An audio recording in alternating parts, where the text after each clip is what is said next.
because everything in my life was out of my control. Every single thing that was going on in my life before I started YouTube was out of my control. I had nothing to hold on to. I got laid off from my job. I had a terrible relationship. I had my appendix was removed. And during that, they found I had a tumor in my adrenal gland. Like, all these things were out of my control. And I felt miserable that I had nothing to show for all the years that I had been alive up until that point. And so I was like, if I don't find something, I will never be happy.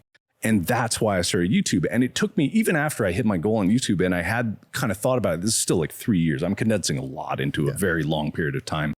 But even that, you know, it started with baby steps of like, okay, if I want to make something and take control of my life and do something that I feel is fulfilling, what is that? So I just did the same thing when I started YouTube. I didn't start with YouTube. I tried a bunch of things. I tried making a comic, programming a game. I tried learning different languages. I tried, you know, making art. I switched majors from engineering to art school just to see if it would make a difference. I tried thing again and again. I started wanting to do Freddie W stuff and Corridor. Yeah. Didn't work. Didn't know how to do any of that. And eventually you got around to it in one way. Eventually, yeah. But with what I do now, it started because my brother said, hey, some people like to watch people play video games. And I was like, all right, I'll try that. Don't think it'll go anywhere.